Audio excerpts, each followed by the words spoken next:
Kongbiji Jjigae is one of my favorite jjigaes. So the word jjigae is a Korean word used to describe dishes similar to what we would call stews here in the West. Today we are going to make a jjigae that utilizes the leftover soybean puree that comes from making homemade tofu. In Japan it's known as okara, in Korea it's known as biji or kongbiji. Probably mispronounced that stuff. Regrettably, I don't speak Korean or Japanese, so bear with me. So if you do hear the names okara or kongbiji or biji, those are just the names used to describe the leftover soybean mash, pulp, puree stuff. We don't have a cool word for it here in the US, so that's what it is. So I made a video all about making homemade tofu, so peep that if you're interested. If you do make your own homemade tofu, you're gonna have a lot of leftover soybean pulp, which is what I'm talking about. However, if you do not feel like making your own homemade tofu, this recipe is also super doable if you were to just soak and then puree your own fresh soybeans for the sole purpose of making this dish. And I will definitely provide more information and details in the notes below, so don't worry. Reduce, reuse, recycle, my good peeps. It goes without saying, the liquid base for this stew needs to be flavorful. So here I'm using a Korean-style dashima, which is flavored with this dry seaweed, some anchovy, and a few different onions. If you want to make your own, I have a video all about this, but also feel free to just use any other stock you'd like. Obviously, homemade is best. Next up, the pea belly. Here I'm just using 3 strips of sliced pork belly. People also like to use smaller pork ribs, but I really like the richness that the belly brings, so I'm going to use belly. Slice the belly into strips like that, then set them aside. Now let's talk about the soybean puree. I made tofu a couple days ago, and this is the leftover soybean pulp from it. Most of the liquid has been squeezed out of the stuff, so I'm going to rehydrate it by blending it with about a cup of stock. If you're making this jjigae without having made tofu, just soak some dried soybeans overnight, then puree about a cup of them with a cup of stock or water. The soybean puree is really what defines this dish. It's going to add color, texture, and a bit of viscosity, so do not skip out on this part. Alright, let's start the stew. Drizzle in a bit of neutral oil into a high-sided pan with a lid, then bring it all up on medium-high heat. Add in the sliced pork belly, season with a touch of salt, then let the pork crisp until brown bits form on the bottom of the pan. And those are the brown bits forming at the bottom of the pan.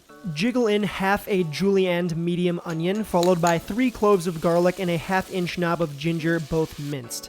After that, a teaspoon of soy sauce, a few cracks of black pepper, and 2 teaspoons of toasted sesame oil. Mix it all around, and don't forget to season with a touch of salt. As the onion sort of cooks down, it's going to release water, which will spill out into the pan and deglaze those brown bits from the bottom of the pan. We're harvesting flavor here, people. After about 5 minutes, we're going to add some sliced Napa cabbage kimchi.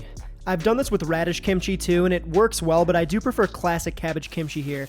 But for this stew, it's your thing, so experiment with different kimchis if you want. Stir the kimchi into the stew and let it all cook down and come together for about 5 minutes, or until the kimchi really begins to soften. Then in goes a tablespoon of gochujang, aka Korean fermented spicy pepper paste, and the remaining 1.5 cups of stock. Give this all a nice mixy, then reduce the heat to medium and cover it up and let it all ride for 5 or 6 minutes. Here we have some scallions and Korean green chili. You can cop these green peppers at most Korean markets. They're very crunchy and mild compared to most hot peppers. You can also sub in jalapenos or serranos for something spicier, or even green bell pepper if you want something on the mild side. Or just leave them out completely, your call. In go the peps and a few chopped scallions, aka green onions, aka grunions. Then for the piece de resistance, the soybean puree, aka okara, aka biji. Drizzle that white gold over the top of the jjigae, then gently swirl it around until it's incorporated. The stew will turn from a dark red to a gorgy sort of light orange color. It's also going to begin to thicken. With the lid off, simmer the stew for yet another 5 minutes. After that time has passed, cut the heat and check for seasoning. Adjust accordingly.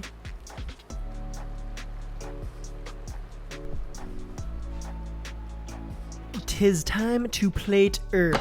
Ladle some of our delicious orange mata into your favorite bowl.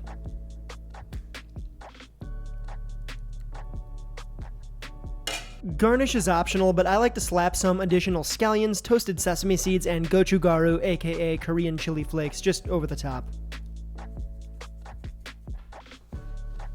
Serve your jjigae with any banchan, or in other words, Korean side dish that you like.